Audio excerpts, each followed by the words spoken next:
Historic breaking news tonight. The United Auto Workers Union is going on strike against the big three U.S. automakers.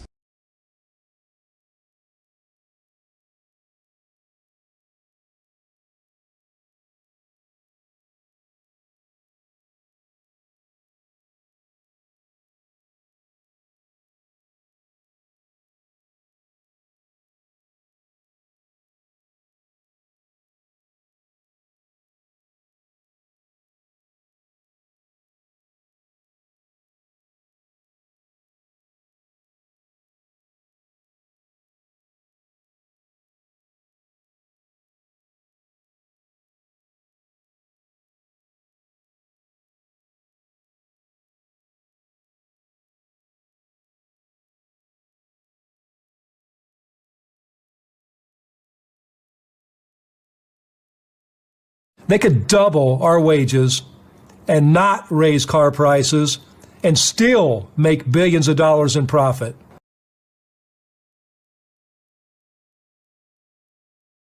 One of your competitors said the deal that the UAW wants would push them into bankruptcy. The offer that they have, what they're demanding relative to where you are right now, how much damage would that do to the bottom line if you were to say, sure, we'll give you 40%?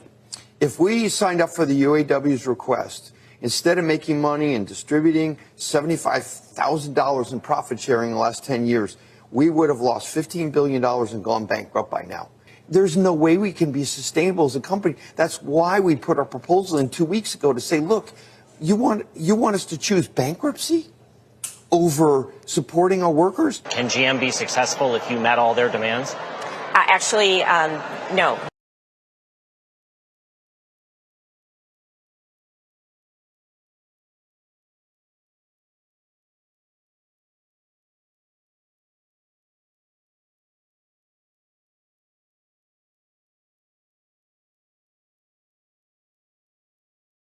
You know, we want our fair share. You know, we gave up a lot of stuff when the auto industry had its crash a few years ago. You know, we gave it up willingly. Now it's just time for them to give it back willingly. You know, the CEOs making billions of dollars, and we can't even afford the cars we build. So it's just time for us to get back what's ours. That's all.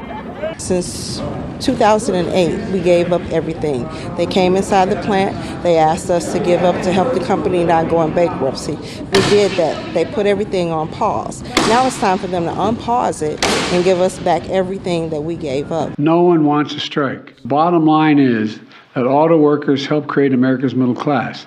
They deserve a contract that sustains them in the middle class. The economy has swamped our paychecks. We are no longer making middle-class money. Here's the water level, and eventually we're going to drown. Senator Bernie Sanders, independent of Vermont, chairs the Health, Education, Labor, and Pensions Committee. Senator, do you have obviously I know you support the union, you'll be there with the union tomorrow. Do you have a kind of rooting interest here of the outcome you want to see? Yeah, the outcome I want to see is that the UAW workers get the kind of contract they deserve. Over the last 20 years, real wages for automobile workers has gone down by 30% when you account for inflation. So what the workers are saying is at a time when the CEOs of Ford, he makes $21 million. The guy who's head of Stellantis, he makes $25 million a year. Woman who's head of General Motors, $29 million. Their salaries have gone up by 40% over the last 4 years. They have billions of dollars for dividends and stock buybacks. And what the workers are saying is, hey, we made you those profits. We gave you those salaries. Pay attention to our needs.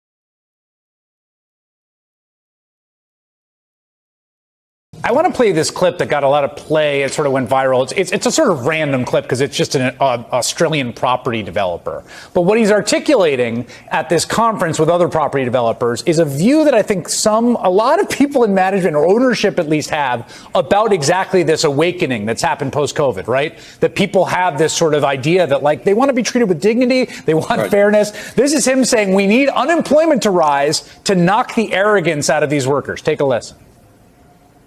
We need to see unemployment rise. Unemployment has to jump 40, 50% in my view. We need to see pain in the economy. We need to remind people that they work for the employer, not the other way around.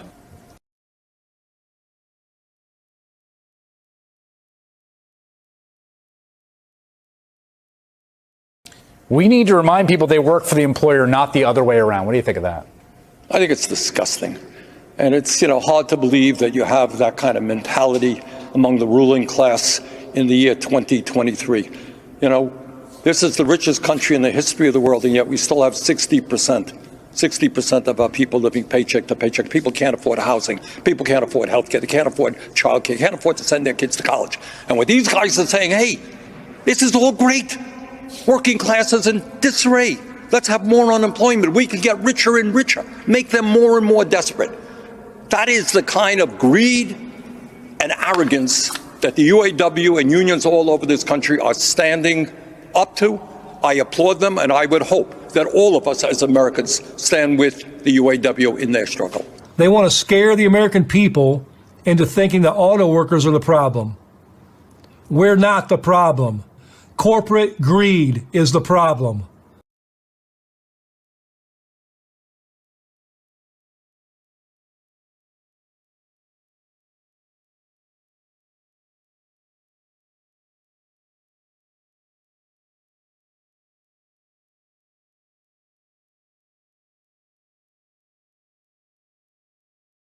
They could double our wages and not raise car prices and still make billions of dollars in profit.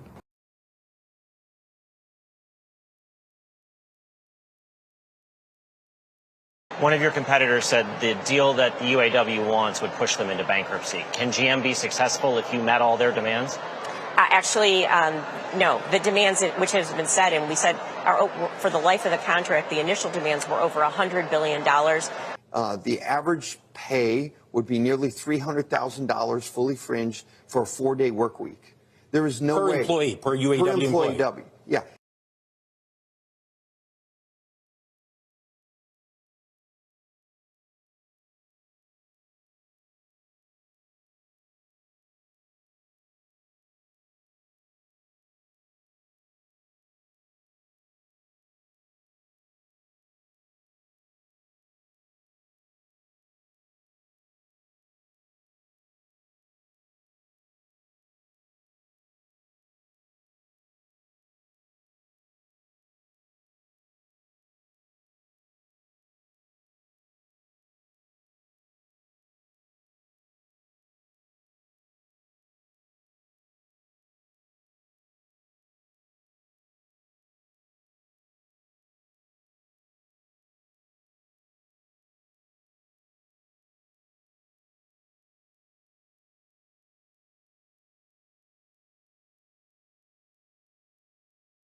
we have to make sure the company's going to succeed for the next 115 years. And that means we need to invest in the products you see around me. If we don't invest in new products and have products customers want to buy, that impacts the number of vehicles we build, which directly impacts how many people are part of our manufacturing team. So we need to be able to keep investing in new products. And right now we're at a peak because we're investing not only in next generation internal combustion engine vehicles to make sure the customer demand is still there, along with improving fuel efficiency, but also in brand new EVs. So this is a critical juncture where investing is very important.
You know, we want our fair share.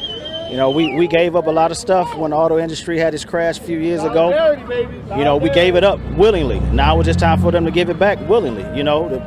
Since 2008, we gave up everything. They came inside the plant. They asked us to give up to help the company not go in bankruptcy. We did that. They put everything on pause. Now it's time for them to unpause it and give us back everything that we gave up.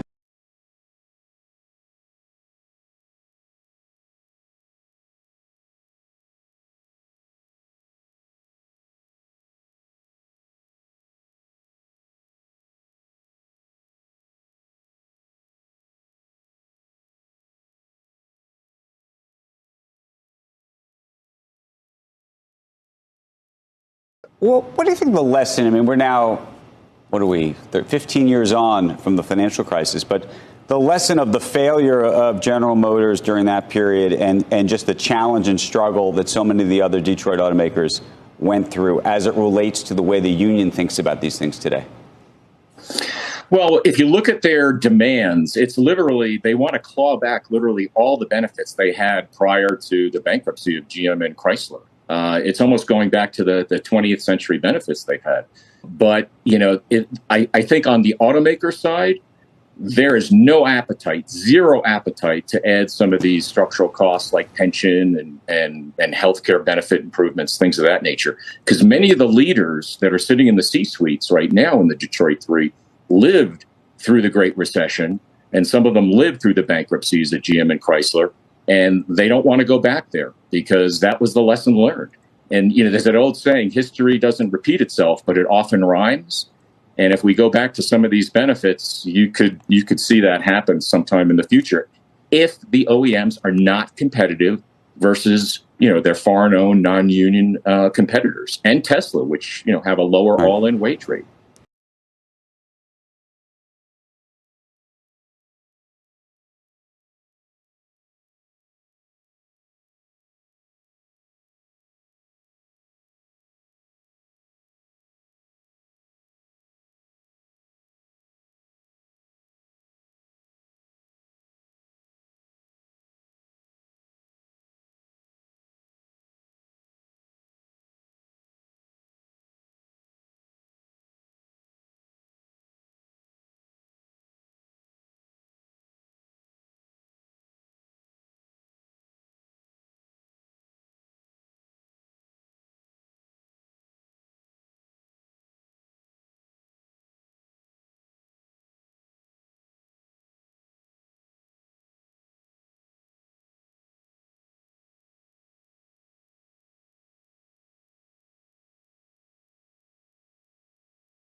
And, the union leadership has really made a very firm point about how the pay increase of CEOs has gone up about 40%. The union wants better benefits and higher pay in line with CEO pay raises in recent years. The union is seeking up to a 40% raise. And Chris Van Cleve is in Detroit with one of those CEOs, General Motors CEO Mary Barra. Chris, over to you. The UAW has made a big play about CEO pay. You're very well compensated, reportedly nearly $30 million. If GM can afford to pay you, and that's your total compensation, why not pay the auto workers that 40% raise and just get this done?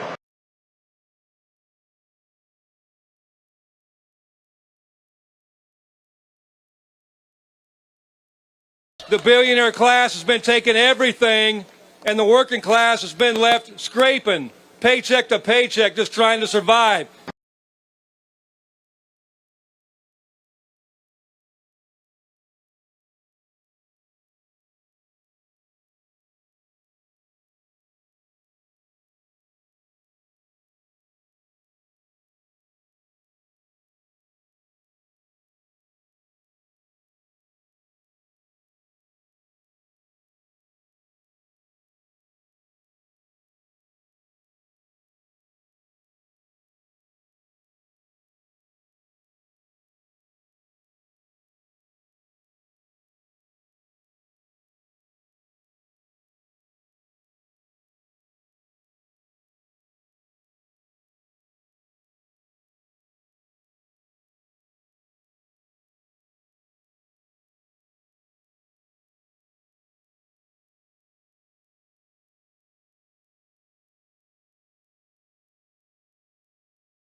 I'd like for you to please explain to the American public why you and 4 other executives deserve to pay yourselves tens of millions of dollars each year. I've got an empty whiteboard ready to take down your justifications. Right, but recognize that that's a considerable sum of money. I would, of course, point out that I don't have any direct input to my compensation. That's derived by the board, and it's forward to a vote of the shareholders. Have overwhelmingly supported the compensation package for me and the other named executive officers. Reclaiming my time, sir. Do you not know why you're getting tens of millions of dollars a year? What is the justification? I'd like to show the American people. Yeah, our compensation is consistent with competitive positions at other.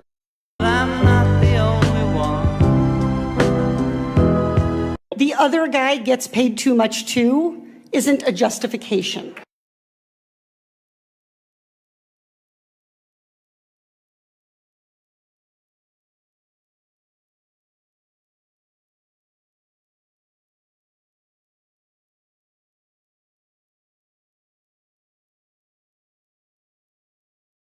The UAW has made a big play about CEO pay. You're very well compensated, reportedly nearly $30 million. If GM can afford to pay you, and that's your total compensation, why not pay the auto workers that 40% raise and just get this done? Well, when you talk about executive comp, for instance, my comp, over 92% of the compensation is performance linked. In addition to the 20% increases in salaries that we have on the table right now, our employees have been enjoying profit sharing for several years, and through the last few years, it's been record profit sharing. And so the way that General Motors is set up is that when the company does well, everyone does well.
When does it all end, huh?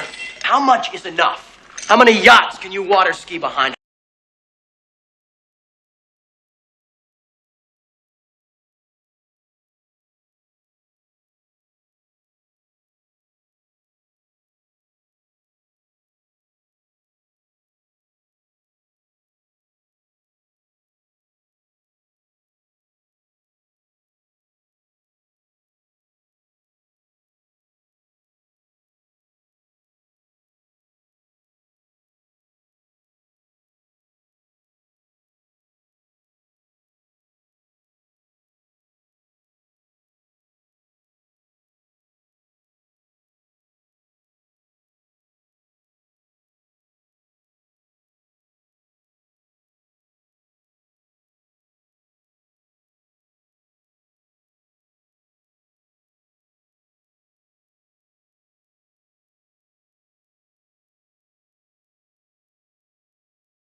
I'm very proud of the offer that we put on the table last night or yesterday, because it's a record from a gross wage increase perspective in our 115-year history, as well as maintaining strong health care, world-class health care that our employees enjoy.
And I think one thing that's very important is from a job security perspective. In this contract, we have product and work for every single one of our plants. And that didn't happen by accident. It happened because a few years back, as we started to plan for this historic transformation from internal combustion vehicles to EVs, that we would have work for all of our people, because we wanted them to come along with us on this journey. It's one of the reasons why we developed power units internally, so they could be built at the plants where today an internal combustion engine is built.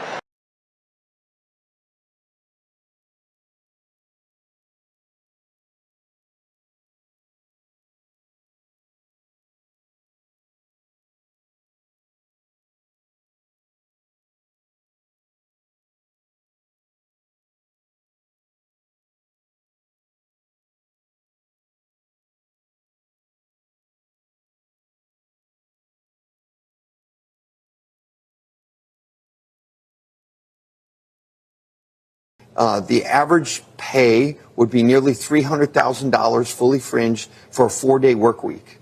There is no way. Per UAW. Yeah. The demands, which has been said, and we said for the life of the contract, the initial demands were over $100 billion.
We can't even afford the cars we build.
Auto workers help create America's middle class.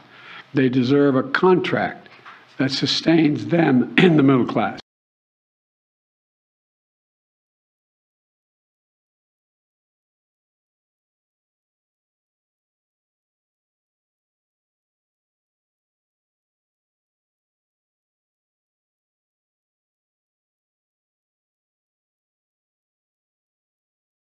They could double our wages and not raise car prices.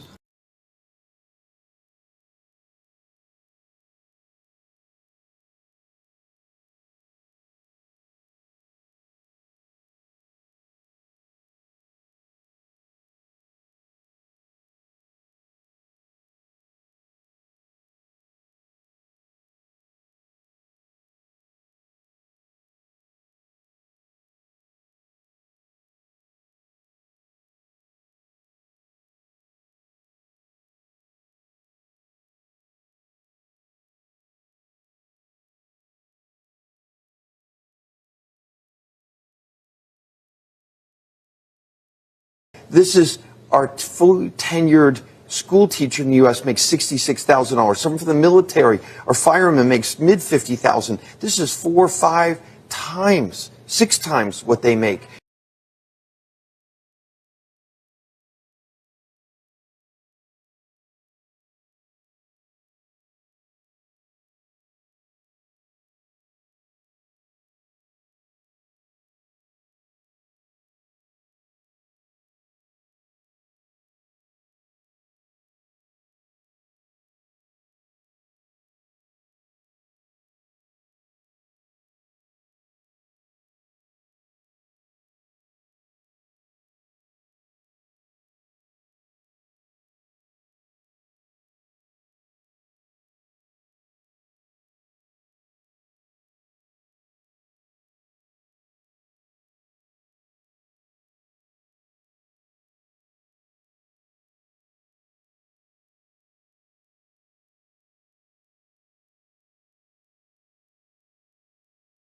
We have seen all of this union activity at Starbucks, at Amazon, the Teamsters, and UPS. What you said, workers are waking up, but it strikes me that part of the issue here is that you've got tight labor markets, and employees have more choice now than they did during that long period after the Great Recession, where you had a lot of slack in the labor market, 6, 7, 8% unemployment. People were worried they were replaceable. It seems to me this environment has given workers more say and more power in their negotiations with ownership. I think there is truth to that, Chris, but I think it really goes deeper. I think COVID, the pandemic, was a real emotional wake-up for the American people. You know, the rich people, the CEOs, could stay at home and work in their fancy offices or in their homes behind their computers. Working people at the UAW, bus drivers, people working in warehouses, nurses, doctors, they had to go out to work. And tens of thousands of them died. And meanwhile, during that whole pandemic, we saw an explosion of wealth increases for the people on top. So yeah, the tight labor market is a factor, Chris. But I really think that people are becoming sick and tired of the massive levels of income and wealth inequality that they're seeing today. No one thinks that 3 people on top should own more wealth than the bottom half of American society, that CEOs are making 400 times more than their workers. That's not what this country is supposed to be about. That's what the UAW is telling the American people, and I think there's massive support for what they're trying to do.